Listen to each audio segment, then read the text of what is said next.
fancy.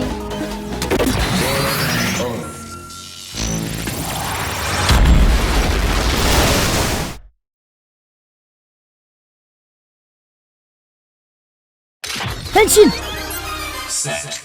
Beres nonton episode 1 ini bikin Anda tuh ngelamun lama ya beberapa saat. Masih mencerna juga soal twistnya di sini dan juga kemana arah serial ini tuh ke depannya. Ajib sih episode ini ya, dan siap-siap. Apakah bahas-bahas ini juga bakalan jadi pembahasan yang penuh dengan teori ini itu? Jadi kita bakalan bahas semua, so persiapkan diri kalian. Duduk yang manis, langsung saja kita bahas Kamen Rider Geats episode 23. Pertama kita komentarin dulu soal fight-nya dari Kamen Rider Zin yang tersaji di awal episode ini. Menyambung sama perubahan dia di akhir episode 22 kemarin. Jangan lupa juga guys, Ano tuh udah bikin juga pembahasan lengkap soal para supporter atau sponsor rider ini di episode Tokusatsu. Itu lengkap banget mulai dari sistematis dan juga beberapa prediksi. Jadi jangan lupa ditonton pastinya ya. Fight-nya ini ajib pak asli ya. Jadi bagian paling satisfying itu ketika nembak si Bava dan armornya itu langsung pecah satu persatu. Gila, ini firepower dari Leisa Reis Raisa ini tuh sekuat itu ternyata ya. Puas Ana di bagian ini ya, apalagi Bava dengan kepala panasnya kan ya, ngelihat ada yang Kamen Rider dikit aja langsung ngamuk ya. Baru berubah, oh ternyata kamu Kamen Rider juga, langsung hajar ya. Selain itu juga si Zin ini semacam punya kekuatan apa ya, kayak force push lah kalau di Star Wars ya. Jadi lawan itu bisa dibuat nggak bergerak gitu ya, terus melayang-melayang, dilempar-lempar aja sama dia ya. Dan dia itu bisa berdiri dengan santai juga pak di tembok ya sambil nembak santuy. Gila sih itu ya. Gayanya ini santuy banget fight-nya ya. Dia itu ya pokoknya ya sering gaya santuy terus nembak-nembak cantik aja ya. Jadi konsep oke, bentuk Kamen Rider juga oke teman-teman. Ana udah sering banget bahas soal ini. Dan fight-nya ketika disajikan ini tuh benar-benar mewakili banget. Jadi benar-benar seperti alien atau makhluk asing ya. Nah, kemarin itu sempat berspekulasi banyak soal Vision Driver yang menjadi alat untuk berinteraksi dengan sang Dewi Pencipta. Kemarin sampai bikin teori soal komunikasi yang sakral lah dan lain-lain ya. Ternyata soal penerapannya ya simple banget. Singkatnya, Vision Driver itu bisa menjadi alat transportasi di mana jika dipakai bisa mengantarkan orang yang memakainya itu langsung ke tempat si Dewi Pencipta. Kayaknya sih keberadaan Dewi Penciptanya yang sebenarnya itu ya ada di suatu tempat. Cuman ini orang yang pakai Vision Driver itu kayak ke teleportasi ke macam patungnya gitulah, yang kita itu bisa berkomunikasi sama dia gitu ya. Jadi keberadaan Dewi Penciptanya ini bisa dibilang ya masih sakral lah ya. Makanya di sini Beroba itu ketemu sama si Niram yang juga pengguna Vision Driver aka Kamen Rider Geiza. Jadi Beroba juga langsung to the point, ingin salah satu wishnya itu tercipta. Tapi di sini tidak terwujud semudah itu. Dijelaskan sama si Niram kalau selain Game Master dan juga Produsa itu mereka nggak bisa pakai kekuatan Dewi Pencipta. Ya Beroba kan emang hanya sponsor Yamato gitu, dan dia tiba-tiba bisa masuk ini ke sini tuh secara tiba-tiba karena ngerampas si Vision Drivernya, kan belum ada kedudukan pasti gitu ya. Jadi sepertinya di dalam kompetisi di GP jika ada salah satu player yang menang nih ya, wishnya itu tuh akan didengarkan dan ditampung oleh Game Master atau si produser, lalu diteruskan ke si Dewi Pencipta. Contoh nih, misalkan si Aceng nih menang, dia itu pengen jadi Game Master nih. Ya udah, si Niram atau si Chirami tinggal ke tempat ini dan ngomong ke si Dewi Pencipta. Dewi, ini ada player yang menang, tolong kabulkan permintaannya dia. Dan bentuk dunia yang mereka inginkan gitu. Mungkin kayak gitu ya. Dan sebelum Beroba, katanya udah pernah ada juga orang yang mau ngambil alih si Dewi Pencipta. Masih pertanyaan itu, orangnya itu siapa ya? Yang berarti Game Master itu tuh punya responsibility yang besar ya, karena mereka juga dikasih hak yang gak main-main loh di sini ya. Ngomongin soal Dewi Pencipta, banyak yang berspekulasi soal Aceng katanya dia itu anak dari Dewi Penciptanya langsung. Makanya dia itu cukup unik dan imba di segala hal. Soal ini Anda jelaskan lebih lanjut kalau teori soal Dewi Pencipta mulai terkuak lagi di episode kedepannya ya. Jadi kita tunggu aja. Soal ini aja sudah lumayan panjang. Kompetisi di GP terpaksa diberhentikan dulu karena Vision Driver dari Chirami itu direbut ya sama si pihak Yamato, terutama sama si Beroba. Karena menyambung sama teori yang kemarin dikuak juga, Vision Driver juga adalah alat bantu Game Master untuk mengatur semua tatanan dan sistem yang ada di DGP. Jadi ini tuh bener-bener nggak main-main loh. Pekerjaannya Game Master ini ya, lu dikasih hak segitu gedenya, terus juga harus ngatur ini itunya gitu. Jadi di sini gimana ya? Game Master diambil vision drivernya ibarat motor diambil bannya, ya mana bisa jalan. Kompetisi di GP-nya juga ya mana bisa jalan gitu di sini ya. Ini sepertinya ditunda untuk sementara ya, bukan dibatalkan kayak pas Girori yang lengser kemarin kan. Jadi kemarin pas si Girori tereliminasi kan, oh ya udah gitu. Game Masternya ya Game Master di GP-nya langsung beres gitu ya, dan nggak ada pemenangnya gitu. Neon sang disaster ya pastinya bisa bernapas lega untuk sekarang karena ini ya. Kemarin ngeselin banget soalnya. Di bagian ini juga Ciramik keceplosan soal Dewi Pencipta ini ke para player di GP. Jadi di sini udah pada tahu deh playernya kayak Aceng dan kawan-kawan. Jadi dengan Aceng nih yang selama ini tuh memang masih dalam misi menyelidiki di GP, langsung melancarkan banyak pertanyaan untuk membuka kedok dan juga rahasia yang banyak dirahasiakan oleh pihak di GP. Jadi ada beberapa pertanyaan yang secara nggak langsung itu emang kayak udah menjawab gitu ya, sehingga membuat pihak di GP ini tuh bungkam. Seperti kekuatan Dewi Pencipta yang punya kekuatan untuk menciptakan dunia itu sendiri alias mengabulkan permintaan. Dan juga banyak pertanyaan lainnya seperti bagaimana lahirnya Jamato, terus mereka ini bertarung ini lawan Jamato kok jadi pertunjukan AK reality show ya. Terus juga yang tereliminasi kok bisa jadi hilang hasrat ya. Ini banyak pertanyaannya. Di bagian ini bisa jadi start point yang bagus untuk membuka semua pertanyaan dan menguak banyaknya teori yang sudah ada sejauh ini di serial Gids ya. Semua itu ada dasar alasannya. Jadi nggak cuman bikin teori terus lewat kayak angin aja ya. Jadi ini bagus. Start point yang bagus sekali lagi ya.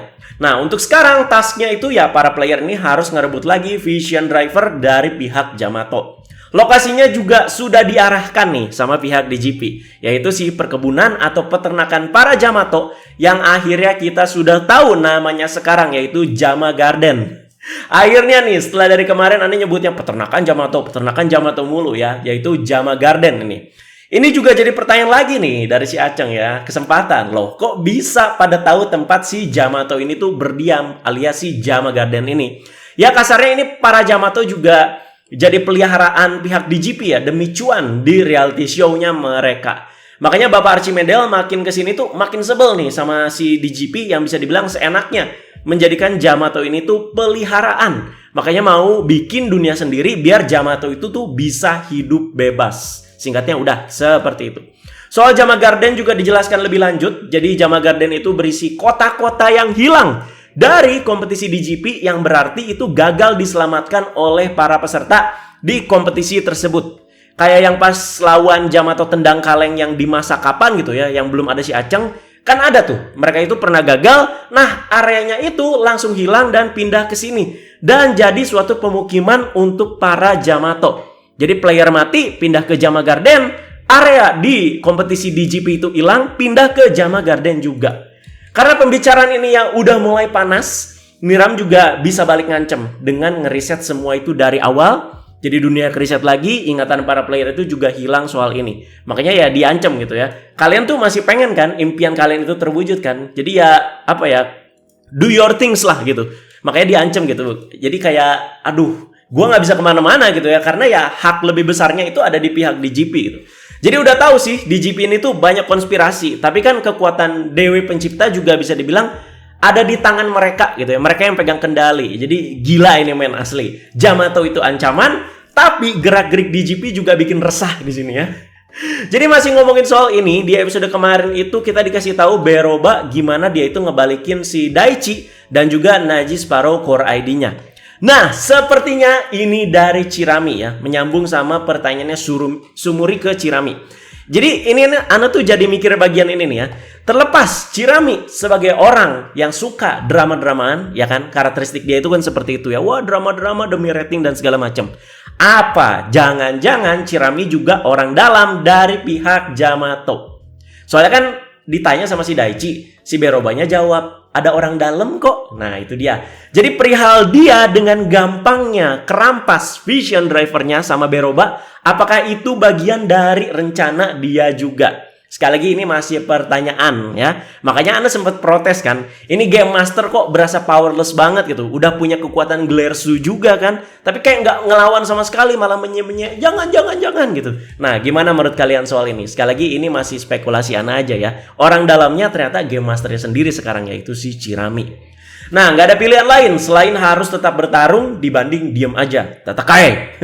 Keiwa itu dikasih hadiah lagi sama supporternya si Kekera, yaitu Boost Race Buckle ya. Sementara Neon itu mendapatkan Fever Slot Race Buckle, dan bagian ini seperti membenarkan kalau memang supporter atau sponsor dari Neon itu adalah si Kyun, pria yang dia temui kemarin sehabis dari kafe ya. Kata-katanya itu ditulis lewat surat dengan kata-kata yang cukup bijak ya. Ini sama banget kayak pas dia ngasih tahu si Neon langsung ya. Jadi ini kayaknya yang dimaksud sama papanya Neon, soal dia punya supporter yang selalu mendukungnya. Ya si Kyun ini gitu. Jadi papanya Neon itu tuh ingin memberikan yang terbaik ke anaknya si Neon ini lewat si Kyun. Dan itu ruangan supporternya penuh bunga semua ya, udah kayak toko bunga waktu kencana. Bagian ini juga menurut Anda sih lumayan karena bisa dibilang paradigma si Neon ini juga jadi sedikit berubah gitu. Wah, ternyata banyak nih orang yang dukung gua. Gak cuman di YouTube gua aja, tapi di DGP juga ada. Seperti itu. Selanjutnya tentu yang jadi highlight adalah kombinasi duo aka kerjasama antara player dan supporter. Aceng aka Kamer Gits dan juga Kamerader Zin. Zin ya tentu di sini masih imbak soal fight-nya. Dan di sini keluar salah satu kemampuannya yaitu support mode. Nah ini dia. Support mode menarik karena kayak kayak kerasa gitu ya kerjasama antara si supporter yang mendukung si playernya ini. Jadi support mode itu kayak bisa ngeluarin kartu yang bisa terbang-terbang macam Aladdin naikin permadani gitu ya. Ini bagian ini agak kayak enggak banget sih, cuman ya kayak gitu ya. Dan bagian Keiwa dan Naon juga nggak boleh dilupakan pastinya ya. Keiwa kakak Kamerader Tycoon cakep banget di sini dengan kombinasi ninja sama boost, apalagi pas revolve on juga keren. Si boostnya jadi di dada, sementara ninjanya itu jadi di kaki, dan dia itu fight-nya keren lah, nendang-nendang terus ada angin dan juga ada kayak boostnya gitu ya. Terus juga si Neon nih dengan Fever Beat-nya juga pakai double gitar lah. Keren ini ya, udah kayak Slash, Guns and Roses ya. Akhirnya keluar juga di sini kemampuan dari si gitar atau foam ini dari Beat Axe ataupun si Beat Race Buckle-nya. Setelah beberapa episode kan ya cuman sekedar jadi kostum doang gitu ya, terus nggak keluar gitu kemampuannya. Tapi di sini keluar lagi kemampuannya untuk mengalahkan para Yamato ya. Jadi duel dua rival juga terjadi lagi antara Gits dengan Bava. Setelah mendengar beberapa penjelasan dari Beroba, tujuan dari Bava juga terlihat sedikit berubah. Sepertinya sih ini ya mengungkapkan gitu ya identitasnya si Beroba, Bapak Archimedes itu siapa. Dan kelihatan gitu ya ekspresinya si Daichi dan juga si Azuma ini tuh agak berubah. Tapi si Azuma ini tuh tetap stay, mau kerjasama sama si Beroba ini. Jadi terdengar dari kata-katanya Azuma nih soal dunia di mana para rider mewujudkan keinginannya itu sudah berakhir. Nah, ini kayaknya jadi selaras juga nih dengan tujuan Beroba yang ingin mengambil alih sang Dewi Pencipta. Sorry to say ini ya, yang masih nggak jelas karakternya sejauh ini ya masih Azuma menurut Ana ya. Masih gelap mata, nggak jelas gitu. Sekarang jadi agak ngikut juga walaupun dia itu selalu gitu ya. Kayak tamengin diri dia itu dengan kata-kata dia dengan embel-embel, wah gua bakal memanfaatkan kalian demi tujuan gua. Padahal lihat siapa yang ikut-ikut gitu. Ngomongnya sih kan gitu ya. Ya kayak kurang kuat aja gitu karakter si Azuma ini ya. Apalagi melihat dia di sisi mana sekarang ya. Anda sebagai penonton berasa masih ganjel aja gitu ya, nggak nyaman gitu. Kayak bingung nih karakter tuh mau diapain. Ya udahlah gitu. Kayak diada-adain aja biar nggak nganggur gitu. Sayang gitu. Mari langsung kita ke bagian yang paling disorot di episode ini. Dan bagian yang paling gilanya. Bagian ini juga yang benar-benar rame banget teman-teman. Plot besarnya itu diungkap. Jadi mari kita ulas secara lengkap. Dan Anda juga pasti mengharapkan ada diskusi juga nih dari kalian pastinya ya. Jadi tetap kondusif dan juga berkomentar yang baik pastinya ya. Dan jangan ngejudge pendapat-pendapat yang lain kalau memang dirasa masih masuk akal. Oke? Sekali lagi kita diskusi sehat. Menelah dulu nih dari Zin yang sampai jadi Kamen Rider dan turun ke lapangan untuk ikut bertempur. Kesatu karena beberapa action Beroba tentunya yang bikin bisa dibilang repot lah gitu ya. Jadi Zin itu mengingatkan kalau kita di sini tuh cuman penonton loh ya. Lu nggak usah ngapa-ngapain, lu nggak usah bertindak terlalu jauh. Kita tuh di sini cuman penonton gitu. Tapi Beroba ini bilang nggak apa-apa kali. Lagian dunia ini dari dulu juga udah nggak ada. Langsung itu jeng ya.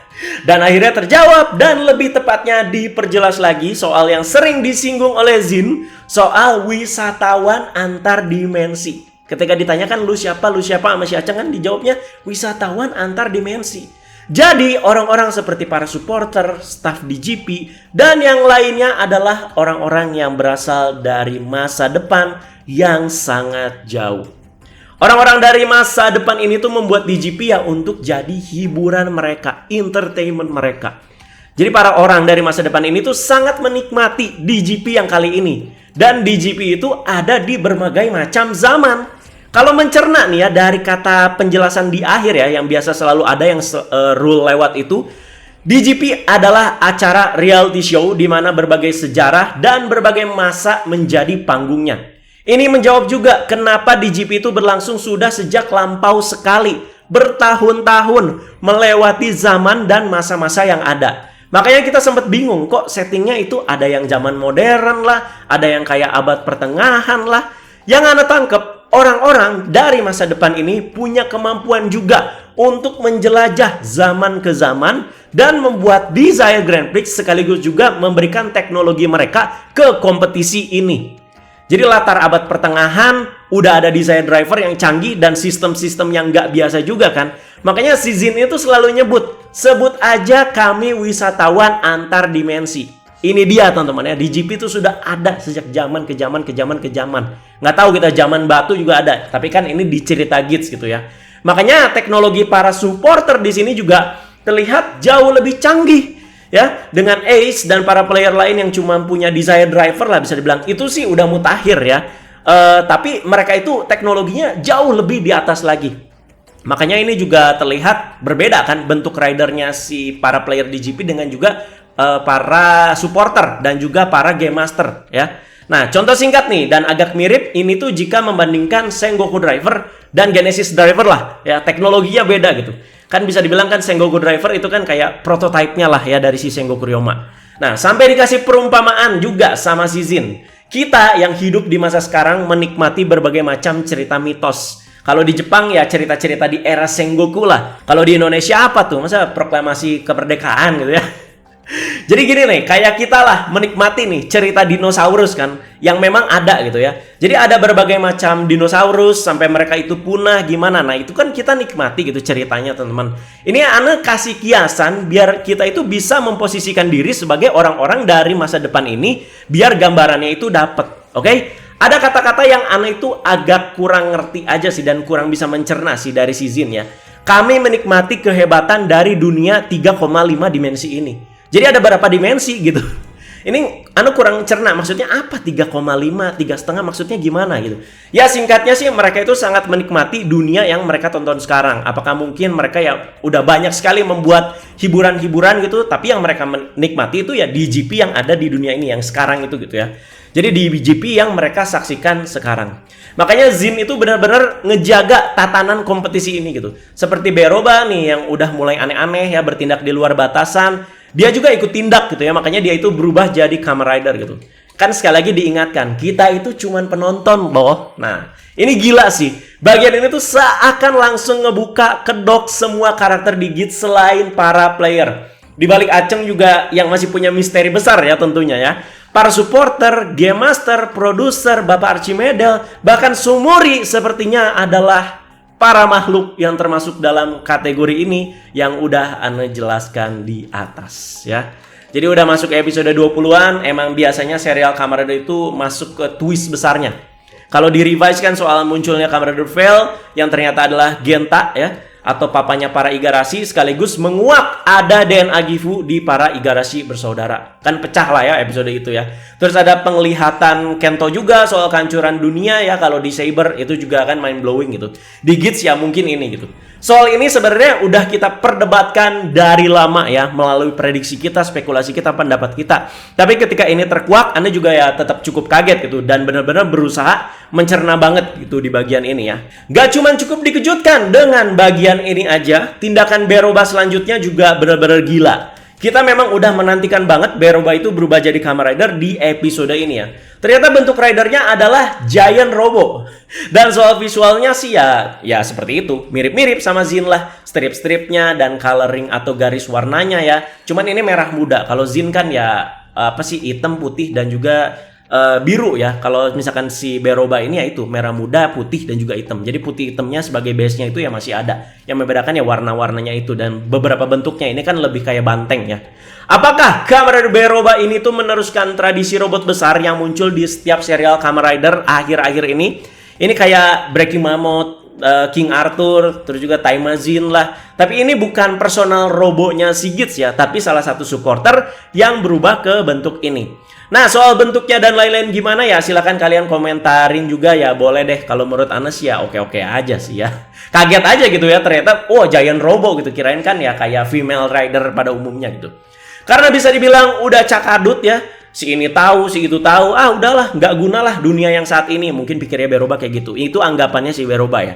Dan nggak pikir panjang, makanya Beroba itu langsung menghancurkan dunia ini saat itu juga. Merinding asli bagian ini sih ya.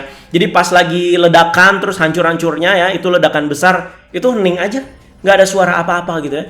Hanya kita diperlihatkan orang-orang yang ada di sekitar situ yang terkena impact ledakannya. Gila. Katanya padahal udah susah-susah berternak Yamato, si Bapak Archimedel nih, malah dihancurin ya. Makanya Anda bilang tindakan si Beroba ini tuh dilakukan tanpa pikir panjang. Ntar juga bisa dibuat lagi lah, kan pikirnya kayak gitu. Jadi nasib orang-orangnya gimana? Aceng, Zin, terlihat itu si Zin itu ngelindungin si Aceng ya. Terus ada Kewa, ada si Neon, ada si Daichi, ada Azuma, Bapak Archimedel, dan para Yamato yang terlihat kan kena gitu ya ledakannya ya. Tapi ya sepertinya mungkin baik-baik aja karena ya di preview episode selanjutnya Azuma aja di situ ya masih ada gitu. Tapi berhasil direbutnya Vision Driver atau enggak, Niram bakal ngambil tindakan yang sama sih menurut Ana ya. Dari kata-katanya, Niram itu menyayangkan kalau ini tuh udah beres. Hiburan mereka di masa dan dunia ini ya udah selesai gitu ya. Karena udah cakadut gitu ya. Udahlah, hiburan kita udah beres di sini, udah selesai di sini ya. Karena udah terkuak ini itunya pastinya. Jadi nanti juga bakal diakhiri dunia ini. Merinding, Pak ya. Ini yang bikin cerita Gits setelah ini tuh naik nih ke stage selanjutnya yang tentu kita harapkan tetap konsisten dan rapi soal konklusi twistnya. Jadi fase setelah arc pertama yang bikin kita was-was bakalan banyak kebosanan dan stagnansi, taunya jadi bagian yang bener-bener bikin naik banget, asli. Bagus banget, keren banget, dan juga wow. Tiap nonton tuh selalu kayak anjir apaan nih, keren banget gitu lah. Pokoknya di luar nalar dan juga mind blowing gitu. Sejak arc kedua, tepatnya setelah tahun baru ya teman-teman ya. Kan tahun baru itu udah mulai ya arc kedua. Menurut Ana si Gits ini tayang, Ana sih ya sangat-sangat enjoy ya, oke? Episode minggu depan, tajuknya sih katanya Desire Grand Prix Special. Apakah akan ada banyak bagian flashback? Kita seperti diperlihatkan si Aceng yang kayak masih pelajar ya, masih sekolah, tapi udah di-invite, dikasih belt ya, jadi peserta untuk Desire Grand Prix. Terus di situ juga ada Azuma dan Beroba yang masih berbincang. Dan dua supporter berikutnya juga akan muncul dan juga berubah, yaitu Kekera dan juga Kyun. Jadi si Kekera ini muncul gitu ya, orang aslinya tuh kan. Anda bilang juga apa ini patung kodok itu cuman kayak sarana dia doang gitu untuk berkomunikasi ya. Dan Kyun juga ya, kita nanti bakal lihat sepertinya ini bakalan ada pertarungan antar supporter teman-teman ya. Anda nggak tahu bakal jadi fase cooldown apa gimana ya, karena episode ini udah bener-bener udah muncak banget ya. Jadi ya kita tunggu aja teman-teman ya. Itulah dia pembahasan Kamen Rider Gits episode 23. Luar biasa episode ini ya. Jadi ya plot terbesarnya, twist terbesarnya ya diungkap di sini ya. Jadi silakan kalian perlengkapi dengan pendapat dan komentar dari kalian. Ingat sekali lagi rule-nya teman-teman ya, tetap kondusif dalam berdiskusi ya. Terima kasih banyak yang sudah menonton bahasan ini. Kita tunggu episode 24. Semoga masih menarik pastinya teman-teman, dan bakalan ada bahasan Super Form Kids nanti kayaknya minggu ini siap dibahas di Tokusatsu ya. Jadi ditunggu aja dulu di fanpage. Like, share, subscribe. Wassalam. Terima kasih guys. Bye bye.